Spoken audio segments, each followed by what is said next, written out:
حضور صلی اللہ علیہ وسلم کی پیدائش کے لیے مٹی کہاں سے لی گئی؟ آج کی اس ویڈیو میں ہم ایک نہایت بابرکت اور ایمان افروز سوال کا جواب جانیں گے کہ حضور صلی اللہ علیہ وسلم کی پیدائش کے لیے مٹی کہاں سے لی گئی؟ حضرت محمد صلی اللہ علیہ وسلم کو اللہ پاک نے کب پیدا فرمایا؟ کیا نور محمد صلی اللہ علیہ وسلم پوری کائنات کی تخلیق سے پہلے وجود میں تھا؟ کیا حضرت آدم علیہ السلام سے بھی پہلے حضرت محمد صلی اللہ علیہ وسلم کو پیدا فرمایا گیا؟ کیا حضرت آدم علیہ السلام کی طرح حضرت محمد صلی اللہ علیہ وسلم کو بھی سجدہ کروایا گیا؟ حضرت محمد صلی اللہ علیہ وسلم کو کون سی مٹی سے پیدا فرمایا گیا؟ ناظرین، یہ وہ سوالات ہیں جو کہ ہمارے ذہنوں میں اکثر گھومتے رہتے ہیں، لیکن ہم ان کے جوابات نہیں تلاش کر پاتے۔ آج کی ویڈیو میں ہم انہی سوالات کے جوابات حدیث اور قرآن کی روشنی میں ڈھونڈیں گے۔ قرآن و حدیث کی تمام تشریحات اور تفسیرات چھاننے کے بعد اول تا آخر ہمیں یہ معلوم ہوتا ہے کہ پوری بزم کون و مقام میں محبوبیت اعلیٰ کے مقام پر ایک ہی ذات اور ایک ہی شخصیت فائز ہے، اور بے شک وہ نبی آخر الزمان تاجدار کائنات حضرت محمد مصطفیٰ صلی اللہ علیہ وسلم کی مبارک ذات ہے۔ بھلا اس ذات سے بھی افضل کوئی ہو سکتا ہے کہ جس کے لیے اللہ پاک نے تمام مخلوقات کی تخلیق کی؟ امام آلوسی تفسیر روح المعانی میں حدیث قدسی بیان فرماتے ہیں، محبوب اگر آپ کو پیدا نہ کرتا تو کائنات ہست و بود کو بھی وجود میں نہ لاتا۔ آئیے سب سے پہلے حضور نبی اکرم صلی اللہ علیہ وسلم کے نور کی تخلیق کی بات کرتے ہیں۔ رسول اکرم صلی اللہ علیہ وسلم کی تخلیق کے باب میں یہ بات ذہن نشین کر لیں کہ ائمہ عقائد کے نزدیک آپ صلی اللہ علیہ وسلم کے نور کی تخلیق کے اعتبار سے پوری کائنات پر حقیقی اولیت ہر قسم کے شک و شبہ اور اختلاف سے بالاتر ہے۔ تمام ائمہ اس بات کے قائل ہیں کہ نور محمدی صلی اللہ علیہ وسلم کو سب سے پہلے تخلیق کیا گیا۔ امام ترمذی حضرت جابر بن عبداللہ رضی اللہ تعالیٰ عنہ سے روایت کرتے ہیں، میں نے نبی کریم صلی اللہ علیہ وسلم سے عرض کیا، یا رسول اللہ نے سب سے پہلے کون سی چیز پیدا فرمائی؟ حضور صلی اللہ علیہ وسلم نے فرمایا، اے جابر، بے شک اللہ پاک نے تمام مخلوق کو پیدا کرنے سے پہلے میرا نور اپنے نور کے فیض سے پیدا فرمایا، پھر میرا نور معیشت الہی کے مطابق جہاں چاہتا سیر کرتا رہتا۔ اس وقت نہ لوح تھا، نہ قلم، نہ جنت، نہ دوزخ، نہ آسمان و زمین، نہ سورج، نہ چاند ستارے، نہ کوئی فرشتہ، نہ کوئی جن و انسان۔ پھر اللہ پاک نے ارادہ فرمایا کہ مخلوقات کو پیدا کرے تو اس نور کو 4 حصوں میں تقسیم کر دیا۔ نور کے پہلے حصے میں قلم کو پیدا کیا، دوسرے حصے سے لوح اور تیسرے حصے سے عرش کو، جبکہ چوتھے حصے کو پھر مزید 4 حصوں میں تقسیم کیا۔ پہلے حصے عرش اٹھانے والے فرشتے، دوسرے سے کرسی، تیسرے سے باقی تمام فرشتے، اور پھر چوتھے حصے کو مزید 4 حصوں میں تقسیم کیا۔ پہلے سے آسمان، دوسرے سے زمین، تیسرے سے جنت اور چوتھے سے دوزخ کو تخلیق فرمایا۔ محترم ناظرین، حدیث قدسی میں اللہ پاک نے خود ہی نور محمدی سے ہر شے کو تخلیق فرمانے کی وجہ بیان فرمائی ہے۔ ارشاد باری تعالیٰ ہے، اگر میں محمد کو پیدا نہ کرتا تو نہ آدم کو پیدا کرتا، نہ زمین و آسمان کو۔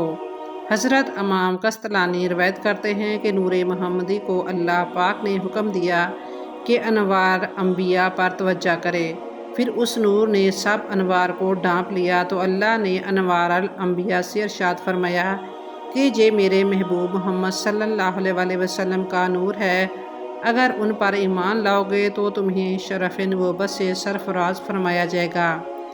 اس کا ذکر قرآن پاک میں اللہ پاک یوں فرماتا ہے، جن یاد کرو اس وقت کو جب اللہ تعالیٰ نے تمام انبیاء سے یہ عہد لیا کہ جب میں تمہیں کتاب اور حکمت عطا کر کے مبعوث کروں تو اس کے بعد آپ کے پاس میرا پیارا رسول آ جائے، تم سب اس پر ایمان لانا اور اس کے مشن کی مدد کرنا۔ سورہ ال-عمران۔ امام ترمذی حضرت ابو ہریرہ رضی اللہ تعالیٰ عنہ سے روایت کرتے ہیں کہ صحابہ نے پوچھا، یا رسول اللہ، آپ کو نبوت کب عطا فرمائی گئی؟ تو رسول اللہ صلی اللہ علیہ وسلم نے فرمایا، اس وقت جب آدم علیہ السلام ابھی روح اور جسد کے درمیان میں تھے، یعنی ان کے تن میں ابھی جان بھی نہ آئی تھی۔ احکام ابن القطان میں حضرت امام زین العابدین سے روایت کرتے ہیں کہ انہوں نے اپنے والد حضرت امام حسین اور انہوں نے اپنے والد حضرت علی سے روایت نقل کی ہے کہ نبی کریم صلی اللہ علیہ وسلم نے فرمایا، میں آدم علیہ السلام کے پیدا ہونے سے 14,000 برس پہلے اپنے پروردگار کے ہاں ایک نور تھا۔